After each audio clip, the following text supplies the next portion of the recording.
함께 말씀 보겠습니다.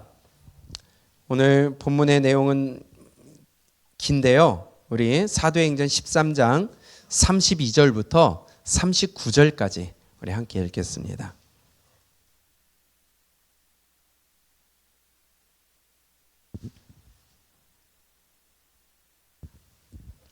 오늘 우리에게 주시는 말씀 사도행전 13장 32절로 39절의 말씀입니다. 우리 함께 큰 목소리로 합독합니다. 시작. 우리도 조상들에게 주신 약속을 너희에게 전파하노니 곧 하나님이 예수를 일으키사 우리 자녀들에게 이 약속을 이루게 하셨다 함이라. 시편 둘째 편에 기록한 바와 같이 너는 내 아들이라 오늘 너를 낳았다 하셨고 또 하나님께서 죽은 자 가운데서 그를 일으키사 다시 썩음을 당하지 않게 하실 것을 가르쳐 이르시되 내가 다윗의 거룩하고 미쁜 은사를 너희에게 주리라 하셨으며 또 다른 시편에 일렀을 때 주의 거룩한 자로 썩음을 당하지 않게 하시리라 하셨느니라. 다윗은 당시에 하나님의 뜻을 따라 섬기다가 잠들어 그 조상들과 함께 묻혀 썩음을 당하였을 때 하나님께서 살리신 이는 썩음을 당하지 아니하였나니 그러므로 형제들아 너희가 알 것은 이 사람을 힘입어 죄사함을 너희에게 전하는 이것이며 또 모세의 율법으로 너희가 의롭다 하심을 얻지 못하던 모든 일에도 이 사람을 힘입어 믿는 자마다 의롭다 하심을 얻는 이것이라. 아멘. 오늘은 율법이 아니라 복음입니다 라는 제목으로 함께 말씀을 나누겠습니다. 부제로 예수님 외에는 구원이 없습니다. 우리는 이 진리에서 벗어나지 않기를 바랍니다. 예수님 외에는 구원이 없어요. 예수님의 이름 외에는 구원받을 만한 이름을 우리에게 주신 일이 없다고 하셨습니다. 우리가 지난주에 봤던 말씀을 잠시 돌이켜보게 되면 그들의 선교 여행의 일정이 수리아 안디옥에서 출발하여 구브로 섬에 갔습니다. 거기서 살라미에 이르러 섬을 통해서 서로 통과하여서 바보에 이르렀습니다. 거기에 누가 있었어요? 서기오 바울 총독이 있었습니다. 총독이 살았던 곳이라는 것은 중심지라는 거예요. 거기에서 바울이 총독을 만나 복음을 전하는데 누가 방해를 했어요? 바예수라는 거짓 선지자. 그는 무당이었고요. 악한 자였습니다. 그가 힘써 믿지 못하게 했다고 그랬습니다. 우리 다른 영혼들을 힘써 막는 자가 되지 않기를 바랍니다. 힘써서 도와줘야지 힘써서 막는 자가 되면 마귀의 도구가 되는 것이에요. 그리고 오늘 본문이 이어집니다. 오늘 바울이 이제 또 다른 곳으로 이동을 하는데요. 오늘 가만 보니까 13장 13절을 보면요. 뭔가 조금 변화가 일어나요. 그동안에는 앞에서 우리 먼저 볼까요? 13장 9절을 먼저 한번 보겠습니다. 시작. 바울이라고 하는 사울이 성령이 충만하여 그를 주목하고. 앞에까지는 바울의 이름이 안 나오고 뭐라고 기록됐었어요? 사울이라고 기록되었습니다. 그런데 지난주에 본문에 9절 말씀에 바울이라고 하는 사울, 이제는 잠깐 이름이 살짝 바뀌려고 하는 것 같아요. 그리고 드디어 오늘 13절에서는 이렇게 말씀해요. 바울과 및 동행하는 사람들이 바보에서 배 타고 밤빌리아에 있는 버가에 이르니. 이제는 사울이라는 이름에서 바울로 완벽하게 고정이 되어집니다.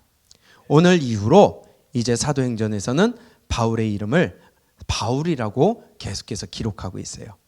사울은 무슨 식이에요? 유대식. 바울은 로마식, 헬라식. 그렇기 때문에 이제 이방인들을 향한 이 복음 전파에 대한 뭐라고 그럴까요? 열의가 확실하게 엿보인다고 보입니다. 이제는 이름이 바울이라고 여기서부터는 기록이 됩니다. 그리고 또 한 가지 변화가 기록되어 보입니다. 자, 13절 한번 읽어볼게요. 시작. 바울과 및 동행하는 사람들이 바보에서 배 타고 밤빌리아에 있는 버가에 이르니 요한이 그들에게서 떠나 예루살렘으로 돌아가고. 여기 바울과 누구라고 기록되어 있어요?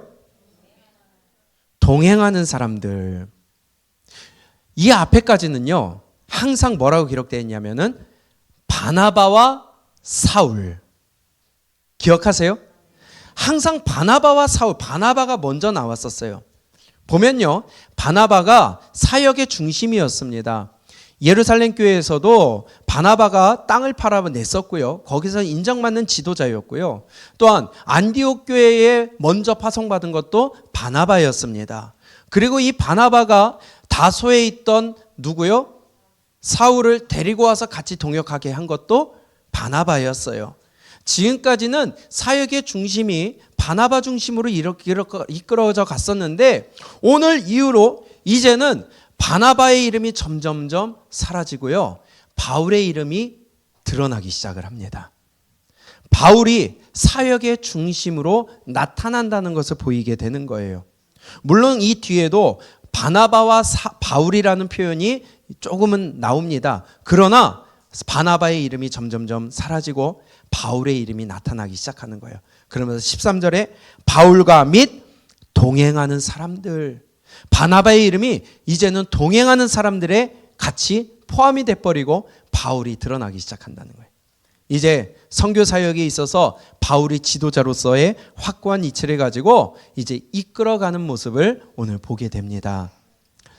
이것은 리더십은 언제든지 바뀔 수 있는 거니까 그것은 괜찮지만 바울이 이제 역사 가운데 전면에 드러난다는 것을 성경이 우리에게 보여주고 있다는 것을 알 수가 있겠습니다. 이걸 보면서 바나바가 마음이 상했을까요? 지금까지는 내가 했는데. 아마 바나바의 성품을 보게 되면은 그러지 않았을 것 같아요. 내가 사라지고 바울이 높아진다면, 예수님만 전해진다면 그 일에 동참하고 지원해 주는 게 바나바였을 것 같습니다. 우리의 모습이 이렇게 됐으면 좋겠어요. 내가 드러나려고 하는 것이 아니라 예수님의 이름이 드러나고 복음이 전파되기 위해서라면 내가 뒤에 물러나고 내가 뒤에 묻히더라도 섬기는 자가 되고 내가 희생하여 예수님이 전해질 수 있는 그 일에 내가 한 부분에 담당할 수 있는 이러한 믿음이 우리에게 있기를 원합니다. 이렇게 오늘 13절에 변화가 살짝 보이면서 이제는 바보에서 또 다른 선교지로 이동하는 경로가 보입니다. 우리 13절 14절을 함께 읽어보겠습니다. 시작. 바울과 및 동행하는 사람들이 바보에서 배 타고 밤빌리아에 있는 버가에 이르니 요한은 그들에게서 떠나 예루살렘으로 돌아가고 그들은 버가에서 더 나아가 피시디아 안디옥에 이르러 안식일의 회당에 들어가 앉으니라. 아멘. 자, 오늘은 바보에서 출발하여 어디까지 갔습니까? 밤빌리아에 있는 버가에 이르러 거기에서 어디로 갔어요? 피시디아 안디옥으로 갔습니다. 여기는 수리아 안디옥과 다른 지역이에요. 이따가 지도로 우리가 보면서 확인을 하겠지만 수리아 안디옥에서 출발하여 옆에 있는 구브로 섬, 키프로스 섬으로 갔고 거기에서 바보에 항해서 조금 북서쪽으로 올라가면은 거기에 피시디아 안디옥이 있었어요. 지금의 옛날의 터키, 지금은 튀르키예죠. 그 지역입니다. 이해하세요? 예, 지금은 이 정도만 생각을 하시고 그리하여 이 바울이 이제는 내륙 쪽으로 이렇게 이동하는 것을 오늘 경로가 나타나 있어요. 그런데 여기에 한 가지 사건이 일어납니다. 13절에 보니까 마가라 하는 요한, 누구의 조카죠? 바나바의 조카입니다. 바나바의 조카가 수행원으로 출발을 했는데 안디옥에서부터 같이 출발을 했는데 여기에까지 와가지고 다시 어디로 돌아갔어요? 예루살렘으로 돌아가 버렸어요. 이유는 기록이 안 됐습니다.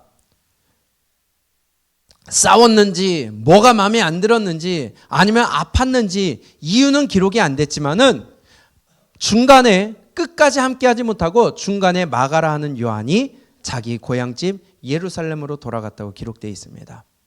그리고 사도행전의 저자 누가는 여기에 대해서 더 이상 기록을 안 하고 있어요. 그런데요, 이제 1차 전도여행이 끝나고 2차 전도여행을 출발하기 직전에 바울과 바나바가 다시 한번 출발을 하는데 이 마가라 하는 요한이 오늘 13절에서 끝까지 함께하지 아니하고 자기 집으로 돌아간 일을 가지고 바나바는 데리고 가자. 그러나 바울은 안 된다. 우리의 이 하나님의 일에 함께하지 아니한 자를 데리고 갈 수는 없다 하여 둘이서 뭐 했어요? 그냥 다툰 거 아니에요. 치고받고 싸웠어요. 이렇게 싸웠다는 게 아니라 성경의 기록은 심하게 다투어 갈라섰다고 그랬어요. 그리고 바나바는 이 요한을 데리고 구브로로 다시 돌아갔고, 바울은 누구를 데리고 갔어요? 실라를 데리고 갔습니다. 다시는 보지 않을 것처럼 싸우고 찢어졌어요.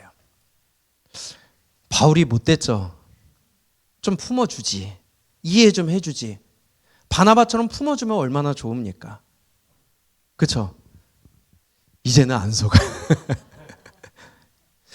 바울이 잘못됐다, 바나바가 잘했다, 아니다, 바울이 옳다, 바나바가 옳다, 우리가 그럴 것이 아니라 우리는 하나님의 일에 있어서 때로는 의견이 충돌할 때도 있지만은, 그러나 하나님의 일에 우리가 순종할 때에 하나님 합력하여 선을 이루실 줄로 믿습니다. 바울이 잘못한 것도 아니고요, 바나바가 옳은 것도 아니고요, 무조건 누가 옳다 그러다 할 것이 아니라, 후에 이 마가라는 요한은 아마 바나바가 구브로로 데려갔다고 성경은 기록하고 있는데, 아마 그 구브로에서 잘 교육을 했던 것 같아요. 거기에서 믿음을 심어줬던 것 같습니다. 그리하여 후에 바울과의 관계도 다시 회복이 되었고, 우리가 지난주에 봤듯이 바울이 갇혔을 때에 요한을 데리고 와라. 내가 그가 보고 싶다.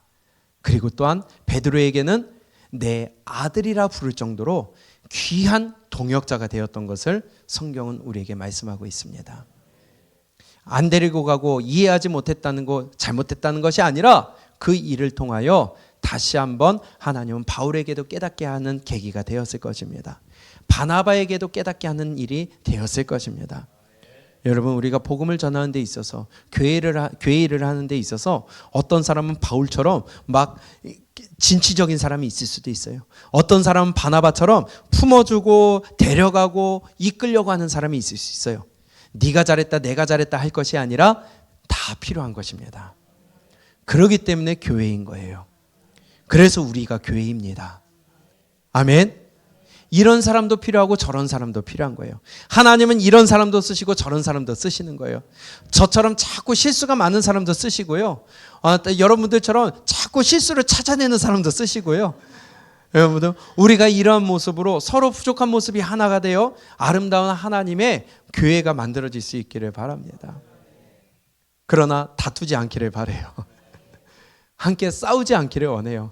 사랑하고 우리가 함께 다 같이 하나가 될 수 있기를 바랍니다. 자, 이러한 일이 있었다는 것을 우리가 그냥 생각하고 갈라졌으나 후에는 하나님 합력하여 귀한 동역자가 되고 사랑하는 사이가 되었습니다. 먼저 지도를 한번 볼까요?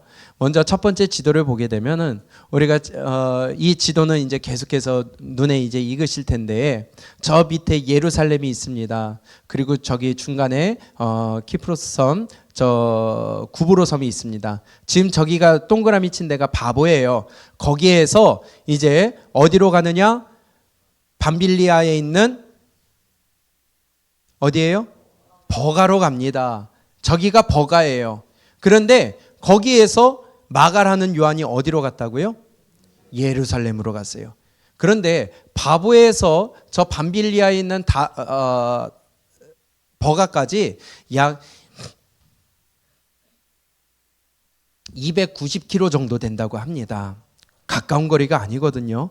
그런데 저 거리를 기껏해서 갔는데 거기서 다시 돌이켜서 예루살렘으로 갔어요. 가는 길이 더 멀어, 고통스럽고. 그런데도 갔다는 거예요. 근데 가만 보니까 바울이 했던 말을 기억하면요, 화면 놔두시고요. 바울이 했던 말을 기억하면은 아마 아파서 간 건 아닌 것 같아요. 왜냐? 그가 우리의 일에 함께 하지 않았기 때문에 내가 그를 데려가지 않는다 보니까 아마 그가 뭔가 마음에 안 들었든지, 아마 바울을 들이받고 갔든지 아니면 뭐가 어때 됐는지. 어떤 사람은 이런 얘기도 합니다. 바나바가 자기의 삼촌인데 지금까지는 지도자로서 끌고 왔는데 바울이 그 지도자의 역할을 가니까 아마 마음이 좀 상하지 않았을까, 이런 사람 그렇게 얘기하는 사람도 있고요. 또 조금 이따가 보겠지만 저 버가에서 비시디아 안디옥으로 가는데 거기에 큰 산맥이 있습니다. 근데 그 산맥이 너무 험해요. 그래서 가기가 어려우니까 아마 힘들어서 갔을 것이다 라고 얘기하는 사람들이 있는데 성경은 기록하지 않기 때문에 우리는 몰라요. 정확한 것은 돌아갔다는 것입니다. 이게 요한이 돌아간 경로고요. 다음 화면에 볼까요?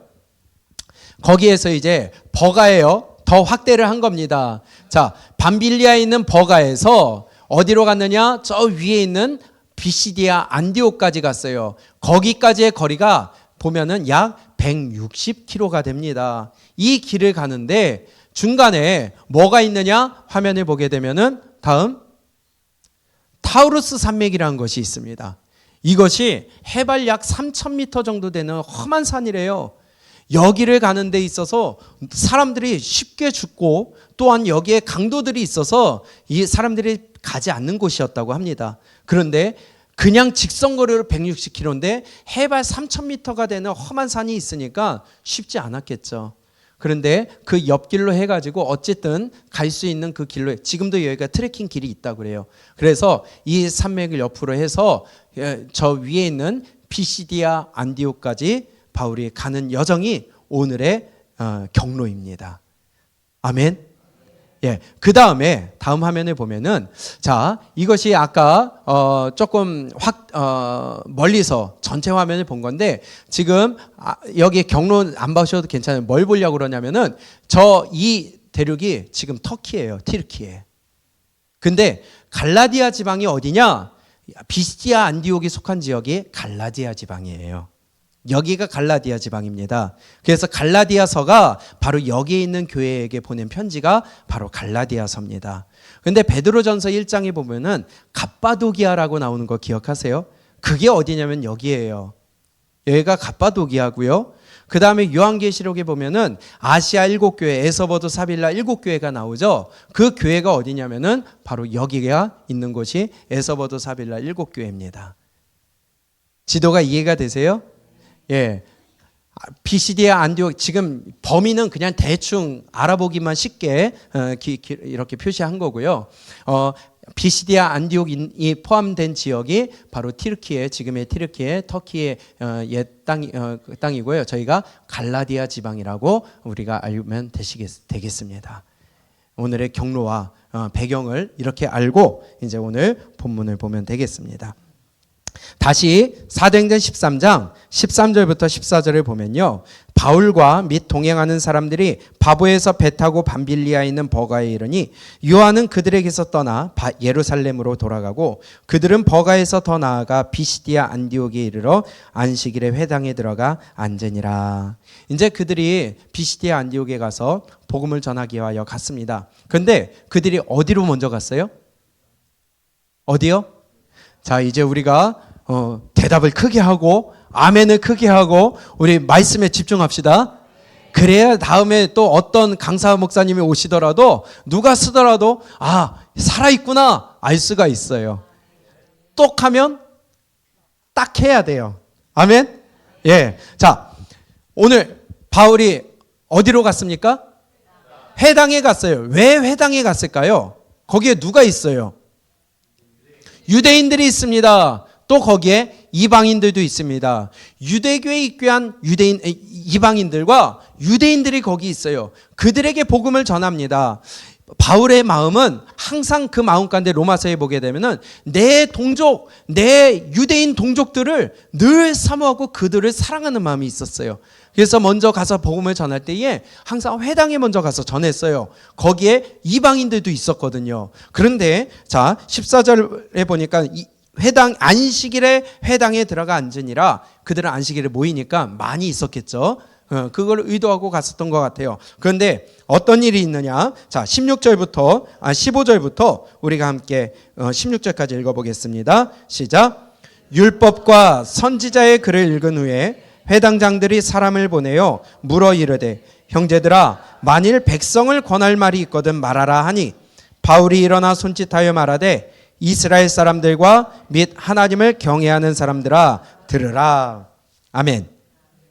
자, 여기에 누가 있다고 호칭을 어떻게 부릅니까? 16절에 보니까 이스라엘 사람들과 하나님을 경외하는 사람들아. 몇 주 전에 이 부분에 대해서 제가 잠깐 언급하고 지나간 적이 있었는데 지금 굳이 두 가지로 표현하고 있어요. 이스라엘 사람들과 누구를 얘기하는 걸까요? 유대인들이에요. 그리고 하나님을 경외하는 사람들아, 이방인들 얘기하는 겁니다. 이방인으로서 유대교에 입교한 사람들, 하나님을 믿겠다고 한 사람들, 이렇게 표현해요. 또 밑에 보세요. 26절.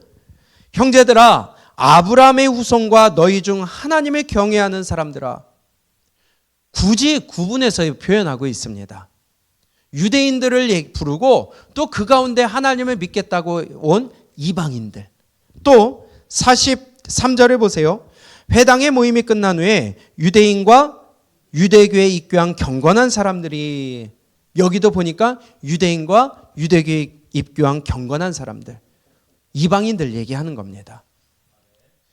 우리가 기억하실지 모르겠지만 베드로가 사도행전 2장에서 그가 성령을 받고 사람들의 성령을 받고 그 예루살렘에 있는 사람들이 비난하고 술 취했다고 자꾸 조롱할 때에 베드로가 설교하면서 뭐라고 하느냐? 그도 아브라함의 자손들과 또 경건한 자들이여 하면서 구분해서 부릅니다. 거기에 유대인들이 있었고 거기에 또 이방인들이 있었다는 것을 베드로도 동일하게 부르고 있다는 거예요.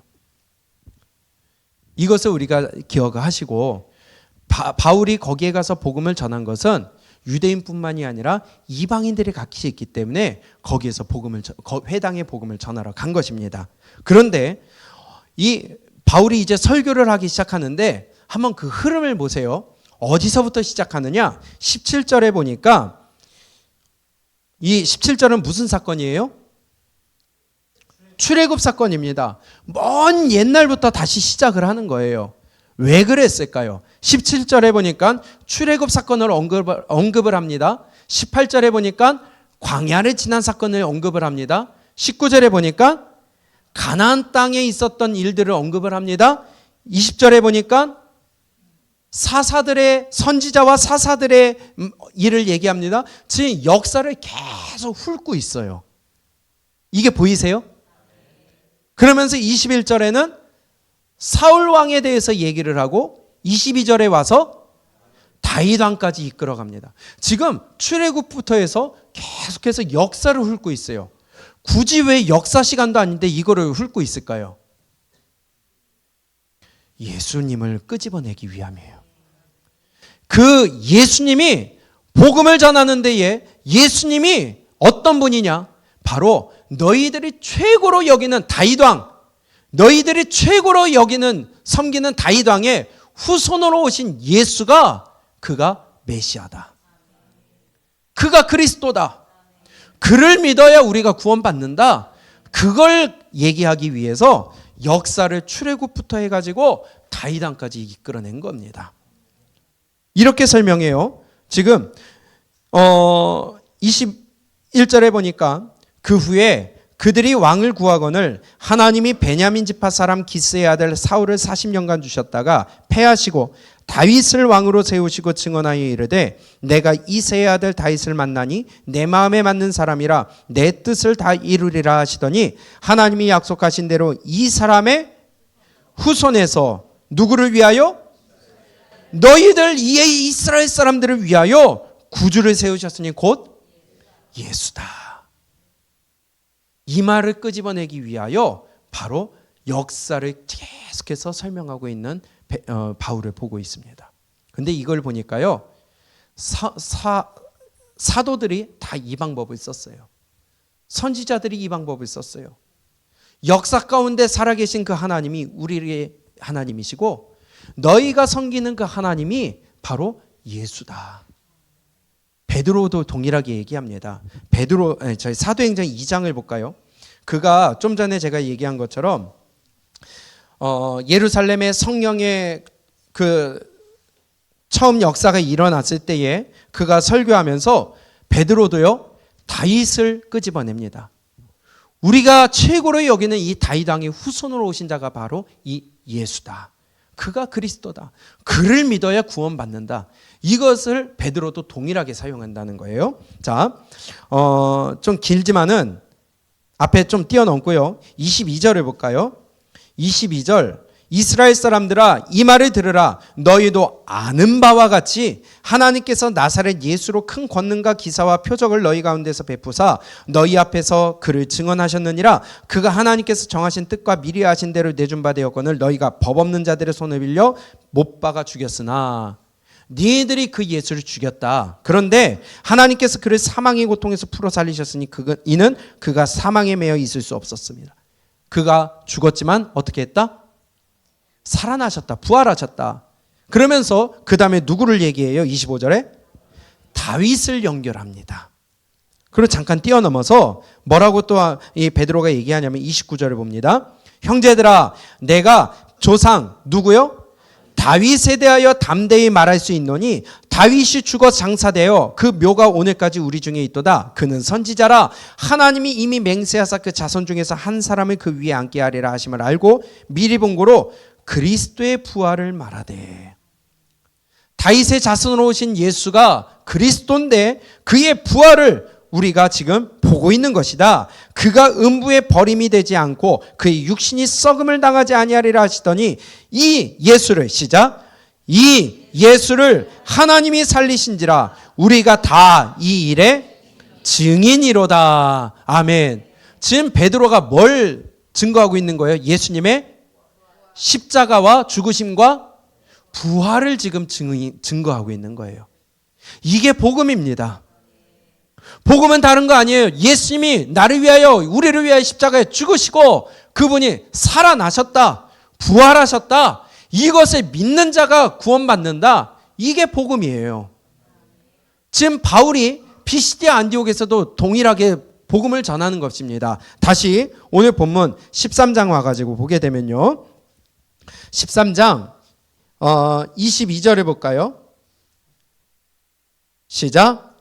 패하시고 다윗을 왕으로 세우시고 증언하여 이르시되 내가 이새의 아들 다윗을 만나니 내 마음에 맞는 사람이라 내 뜻을 다 이루리라 하시더니 하나님이 약속하신 대로 이 사람의 후손에서 이스라엘을 위하여 구주를 세우셨으니 곧 예수라. 아멘. 그리스도가 예수라는 거예요. 다윗의 자손으로 오신 예수가 바로 그리스도 구원자시라는 거예요. 그러면서 뭘 전하느냐? 예수님의 죽으심과 부활을 동일하게 전합니다. 26절 시작. 형제들아 아브라함의 후손과 너희 중 하나님을 경외하는 사람들아 이 구원의 말씀을 우리에게 보내셨거늘 예루살렘에 사는 자들과 그들 관리들이 예수와 및 안식일마다 외우는 바 선지자들의 말을 알지 못하므로 예수를 정죄하여 선지자들의 말을 응하게 하였도다. 죽일 죄를 하나도 찾지 못하였으나 빌라도에게 죽여달라 하였으니 성경에 그를 가리켜 기록한 말씀을 다 응하게 한 것이라. 후에 나무에서 내려다가 무덤에 두었으나 하나님이 죽은 자 가운데서 그를 살리셨다. 아멘. 지금 바울이 뭘 얘기하는 거예요? 예수님의 죽으심과 예수님의 부활을 전하고 있습니다. 그가 구원자라는 거예요. 이게 복음이라는 거예요. 형제들아 너희들을 위하여 예수를 그리스도로 세우셨고 또한 구원의 말씀을 보내셨다. 그가 예수다. 예수님 믿지 않으면 구원 못 받습니다. 예수님 믿지 않으면 구원 못 받습니다. 여러분들 예수님 믿어야 된다는 거예요. 입술로만 믿어서는 안 된다는 거예요. 그냥 교회만 다니면 안 된다는 거예요. 예배만 참석하면 안 된다는 거예요. 예수님을 믿는 자가 되어야 돼요. 거짓 그리스도인 되면 안 돼요. 유사 그리스도인 되면 안 돼요. 구원 못 받은 자예요. 예수님 믿으셔야 됩니다. 그러면서 또 뭘 얘기하느냐? 시편을 통하여 증거합니다. 시편에서 하나님이 살리신 예수를 내 아들이라고 그랬다. 내가 그를 살린다고 했다. 근데 그는 썩지 않는다라는 것을 지금 30절에서 시편을 통하여 너는 내 아들이다. 34절을 통하여서 미쁜 은사, 바로 구원의 소식을 주었다. 35절 다윗은 썩음을 당하였지만 그러나 그의 후손 예수는 썩지 아니하고 살아났다. 복음을 이렇게 정확하게 지금 전하고 있다는 거예요. 예수 그리스도는 살아 계십니다. 그는 육으로 오셨지만 부활하셔 이 땅에 다시 오실 분이십니다. 그리고 그때는 심판의 날이라는 거예요. 그 예수 그리스도를 믿으셔야 됩니다. 구원이 없습니다. 그렇지 않으면. 그런데요, 이 복음에 결정적으로 하는 말씀이 무엇이냐? 바로 38절, 39절이에요. 이게 결정적인 거예요. 우리 함께 천천히 크게 읽어볼까요? 시작. 그러므로 형제들아, 너희가 알 것은 이 사람을 힘입어 죄사함을 너희에게 전하는 이것이며, 예수 그리스도만이 우리에게 죄사함을 줄 수 있다. 예수 그리스도를 믿어야만 우리의 죄가 사함받을 수 있다. 뿐만이 아니라 내 형제들, 유대인들아, 유대교에 있는 이방인들아, 뿐만이 아니라 이 39절 시작. 또 모세의 율법으로 너희가 의롭다 하심을 얻지 못하던 모든 일에도 이 사람을 힘입어 믿는 자마다 의롭다 하심을 얻는 이것이라. 아멘. 할렐루야. 이게 복음입니다. 율법으로는 의롭다함을 얻을 수 없다. 오직 예수 그리스도를 믿어야 의롭다함을 얻을 수 있다. 그것을 바울이 지금 유대인들과 이방인들에게 지금 전하고 있다는 거예요. 율법으로는 우리가 구원 얻을 수 없어요. 오직 복음으로만, 예수 그리스도로만 구원을 얻을 수 있다는 것을 지금 바울이 회당에서 선포하고 있는 것입니다. 39절 다시 한번 볼까요? 또 모세의 율법으로 너희가 의롭다 하심을 얻지 못하던 모든 일에도 이 사람 누구예요? 예수를 힘입어 누구가? 믿는 자마다 의롭다 하심을 얻는 이것이라. 이게 복음이라는 거예요. 우리가 의롭다 함을 얻고 우리가 죄사함 얻으려면 예수 그리스도밖에 없어요. 우리가 율법을 지켜서 의롭다함을 얻는 거 아니에요. 내가 뭔가 행해서 의롭다함을 얻는 거 아니에요. 내가 뭔가 잘해서 구원 얻는 거 아니에요. 오직 예수 그리스도를 믿음으로. 이게 복음입니다. 그래서 율법과 복음은 다르다는 거예요. 같은 게 아니라는 거예요. 이래서 깨지는 겁니다. 지금 바울이 회당에 가서 이것을 전하고 있어요. 복음을 전하고 있어요. 오직 의롭다함을 얻을 수 있는 것은 예수 그리스도를 믿는 것밖에 없다. 요한복음 14장 6절 말씀처럼 내가 곧 길이요 진리요 생명이니 나로 말미암지 않고서는 아버지께로 올 자가 없다. 예수 외에는 길이 없어요. 예수님 믿는 것 외에는 우리가 구원받을 길이 없어요. 그분을 믿어야 된다는 거예요. 그런데 이걸 안 믿어요. 입으로 믿는다고 하는데 삶으로는 아니에요. 고백은 한다고 하는데 중심은 아니에요. 유사 그리스도인이 있다는 거예요. 믿질 않아요. 41절을 보세요. 지금 하박국서를 인용해서 얘기를 합니다. 시작. 일렀을 때 보라 멸시하는 사람들아 너희는 놀라고 멸망하라. 내가 너희 때를 당하여 한 일을 행할 것이니 사람이 너희에게 일러줄지라도 도무지 믿지 못할 일이라. 아멘. 너희에게 알려줘도 믿질 않는다. 너희들이 율법을 그렇게 지키느냐? 너희 율법을 지켜야 구원받는다고 하느냐?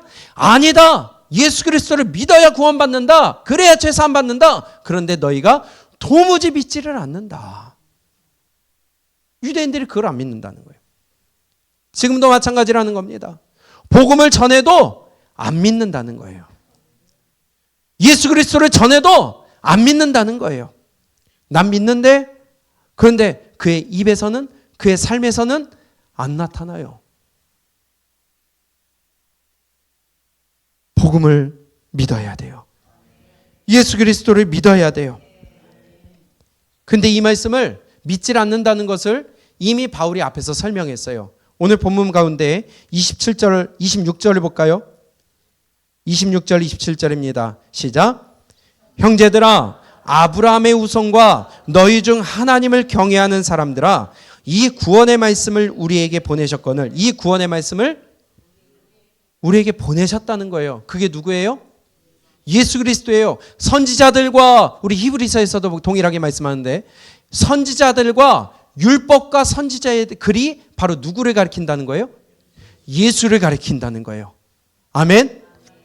그걸 지금 다시 한번 26절에 말씀하면서 결정적으로 그들의 모습은 이렇다는 겁니다. 27절 천천히 크게 읽어볼까요? 시작. 예루살렘에 사는 자들과 그들 관리들이 예수와 및 안식일마다 외우는 바, 뭘 외워요? 그게 뭐예요? 율법이에요. 그들은 때마다 율법을 봐요. 때마다 선지자의 글을 읽어요. 때마다 암송을 해요. 그들은 손목에 베고 미간에 붙이고 방에다 붙이고 때마다 강론을 하며 율법을 달달달달 외우고 있어요. 그런데 뭐라고 그럽니까? 바울이 27절 시작. 예루살렘에 사는 자들과 그들 관리인들이 예수와 및 안식일마다 외우는 바 선지자들의 말을 알지 못함으로 예수를 정죄하여 선지자들의 말을 응하게 하였도다. 외우면 뭐합니까? 달달달 끊임없이 외우면 뭐합니까? 주일마다 앉아서 말씀을 들으면 뭐예요? 매일 성경을 읽으면 뭐예요? 우리가 성경 말씀을 달달달 외우면 뭐합니까? 알지를 못하는데, 예수 그리스도를 믿지를 않는데, 말씀 속에 예수님을 만나야 되는데, 저 사람의 하나님이 아니라, 저 사람의 예수님이 아니라 내가 만난 예수님이 되어야 되는데, 지식적으로는 알아요. 입술로는 고백을 해요. 그러나 삶 가운데서는 믿음이 안 나타나.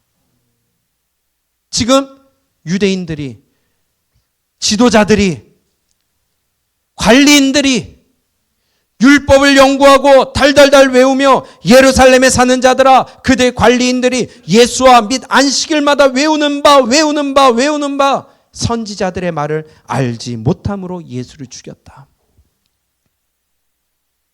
혹시 우리 모습이 이러지 않을까요?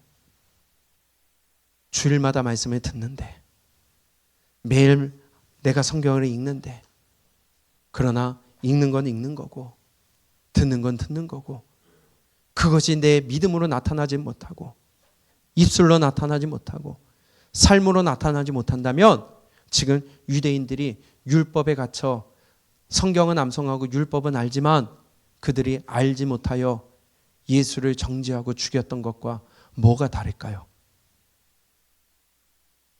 지금 바울이 비시디아 안디옥 회당에서 그들에게 복음을 전하고 있지만, 지금 오늘 이 시간 저와 여러분들에게도 복음을 전하고 있는 것입니다. 매주일 말씀을 듣지만 귀로 듣고 흘려버려요. 말씀이 익숙해요. 너무 익숙해서 그것이 내 마음에 새겨지질 않아요. 우리가 하나님의 말씀을 동의는 하지만 내 삶으로 사라지지는 않아요. 말씀을 통해서 내 믿음의 실체를 바라보지 못하고 다른 사람의 믿음만 바라보고 정죄하는 사람이 돼요. 그게 바로 바리새인과 서기관들 아니었어요. 내 눈에 들보는 보지 못하고 다른 사람의 있는 눈에 있는 티만 보고서 그거 빼라고 그래요. 그게 바리새인과 서기관들에게 하신 예수님의 말씀 아니셨습니까? 복음을 믿어야 됩니다. 예수 그리스도를 믿어야 됩니다. 오늘 바울이 저와 여러분들에게 주신 말씀이에요. 말씀을 본다 하며 기도한다 하며 예수님의 명하신, 성경이 명하신 대로 주일마다 예배드리러 나온다고 하지만 과연 나는 진짜 믿는 자냐? 한번 나를 돌아봤으면 좋겠습니다. 예수님을 믿는 것 외에는 구원이 없습니다.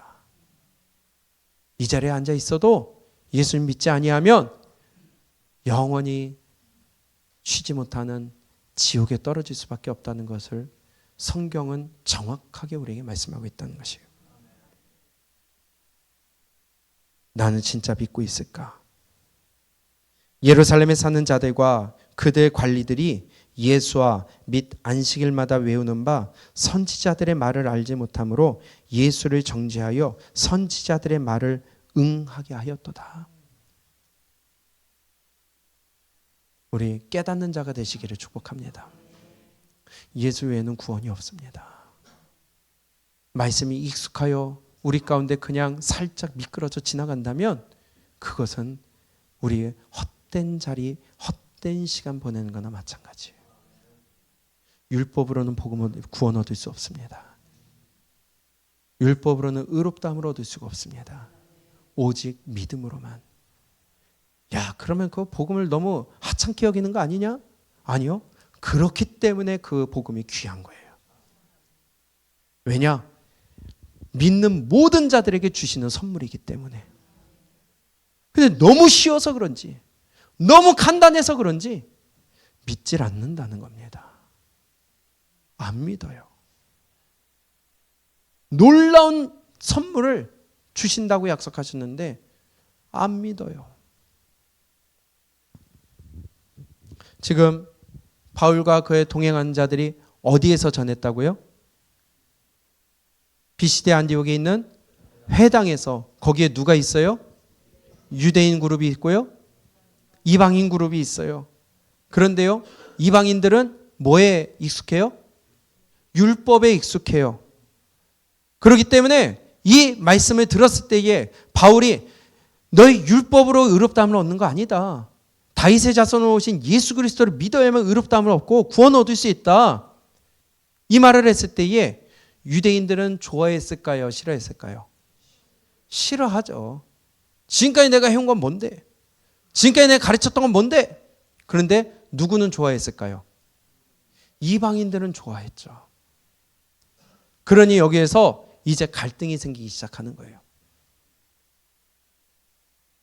바울을 이것 때문에, 이제 다음 주에 우리가 볼 내용이지만 이것 때문에 유대인들이 이제 바울을 죽이려고 쫓아다니기 시작합니다.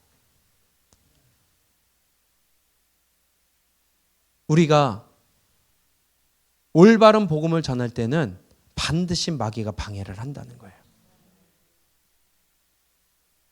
남을 정죄하는 것은 마귀 짓입니다. 그러나 올바로 예수님을 믿고 복음으로 믿는 자는, 예수 그리스도를 믿는 자는 굴하지 아니하고 복음에 붙들려 사는 거예요. 먼저 42절을 볼까요? 그래도 기뻐하는 사람들이 있었어요. 시작. 그들이 나갈새 사람들이 청하되 다음 안식일에도 이 말씀을 하라 하더라. 회당의 모임이 끝난 후에 유대인과 유대교에 입교한 경건한 사람들이 많이 바울과 바나바를 따르니 두 사도가 더불어 말하고 항상 하나님의 은혜 가운데 있으라 권하니라. 아멘. 그래도 그 가운데 유대인 중에서도 그걸 기쁨으로 받는 사람이 있었고요, 이방인 가운데서도 기쁨으로 받는 사람들이 있었어요.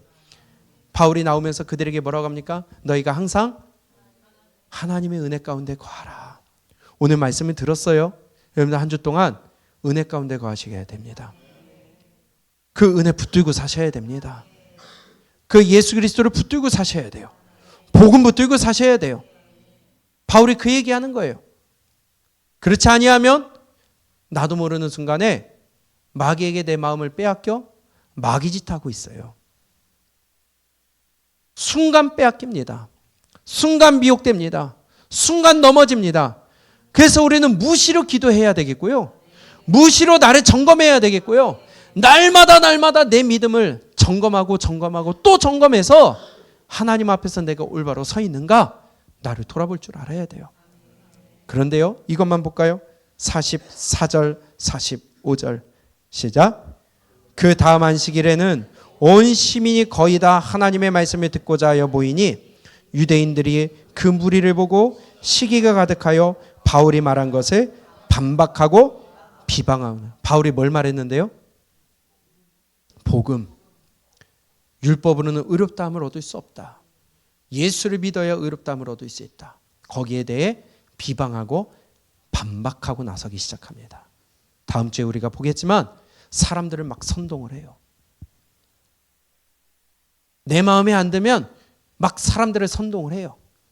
교회 안에서 이런 일들이 얼마나 많이 나타납니까? 이것 때문에 교회에 분란이 얼마나 많이 일어납니까? 마귀짓이라는 거예요.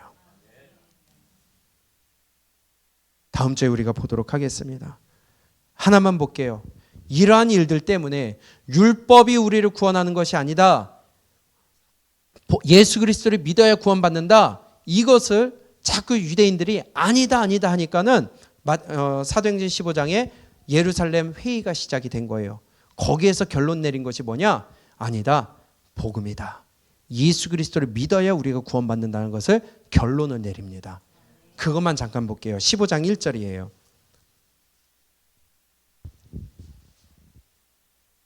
시작. 어떤 사람들이 유대로부터 내려와서 형제들을 가르치되 너희가 모세의 법대로 할례를 받지 아니하면 능히 이게 유대인들이에요. 그 밑에 보면 그들이 바리새파 중에 있다고 그래요. 근데 그들은 아니다. 예수만 믿어서 되는 것이 아니라 율법을 지켜야 된다. 그래서 할례를 행해야 구원받는다. 이걸 자꾸 가르치는 거예요.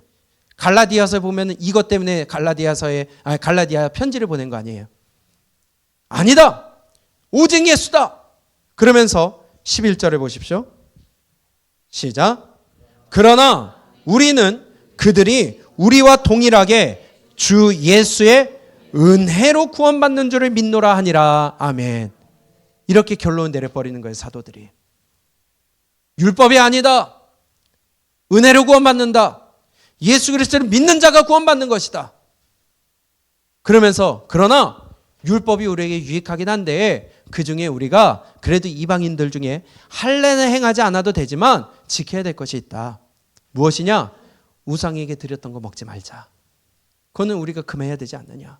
그 다음에 19절 20절에 보니까 우상의 더러운 것과 음행과 목매어 다른 것과 그 다음에 피를 먹지 말아라. 이것은 멀리하는 것이 우리에게 유익하겠다. 이게 예루살렘 회의의 결론이었습니다. 많은 사람들이 예수님을 믿는다 하면서 자꾸 내가 뭔가 잘하면은 하나님이 복 주시겠지. 내가 뭔가 잘하면은 하나님이 나에게 은혜 베푸시겠지. 아니요. 하나님은 믿는 자 그 믿음 하나만으로도 충분히 우리를 사랑하신다는 거예요. 그것만으로 우리를 구원하신다는 거예요. 근데 믿는 게 뭐냐는 거예요. 믿는 게. 우리 예수님 올바로 믿기를 원합니다. 예수님 만나시기를 축복합니다. 오늘 마무리를 합니다. 구브로의 바보에서 출발하여 밤빌라에 있는 버가에 가서 험한 산길을 넘어 피시디아 안디옥까지 갔습니다. 거기에서 바울과 그와 함께 동행해 있던 사람들은 회당에 들어가 유대인들과 이방인들에게 구원 얻는 것은 율법이 아니다. 오직 예수 그리스도만 우리에게 구원을 주실 수 있다. 너희들이 그렇게 암송하고 율법을 중시 여겼지만 너희들이 그것이 가리키는 것이 예수를 가리키는 것인데 너희가 그렇게 외웠어도 예수를 알지 못하고 너희들이 죽이지 않았느냐. 그 예수 부활하셨다. 그 예수님을 믿어야 구원받는다. 회개하라. 라는 것을 오늘 바울이 전했다는 것이에요. 오늘 우리에게도 말씀하고 있습니다. 복음으로 돌아가야 돼요. 예수 그리스도 앞에 무릎 꿇어야 돼요. 율법에는 구원이 없습니다. 복음의 구원이 있습니다. 세상의 구원은 없습니다. 오직 예수 그리스도께 구원이 있습니다. 교회에 온다고 구원받는 거 아니에요. 예배 드린다고 구원받는 거 아니에요. 예수님을 믿어야 구원받는 거예요. 아직 예수님 못 만나셨어요? 예수님과 멀어졌습니까? 다시 기도하고 간구하시기 바랍니다. 예수님을 믿는 자는요, 나타난다는 거예요. 예수님이 바리새인과 서기관들에게 말씀하십니다. 야, 너희가 겉은 깨끗하게 하지만 속은 시체 썩는 냄새가 난다. 그들은요, 일주일에 2번씩 금식하고 하루에 3번씩 기도했어요. 겉으로는 믿음 좋은 것 같았어요. 그러나 그들의 삶의 모습은 악만 드러났고요, 더러운 것만 났어요. 내가 예수님 믿는다고 하더라도요, 내 삶 가운데 그 믿음이 드러나지 않는다면 가짜라는 거예요. 아무리 옆에 쓰레기가, 음식 쓰레기가 썩어가는 게 있어서 거기에 향수를 뿌리고 방향제를 해봐야 냄새 안 없어집니다. 그 근본은 썩은 내가 나기 때문에. 우리가 믿는다 하더라도, 나는 믿는다고 하더라도 내 말이, 내 행동이 내 믿음을 대변합니다. 우리가 우리의 고백합니다. 공동체 고백을 합니다.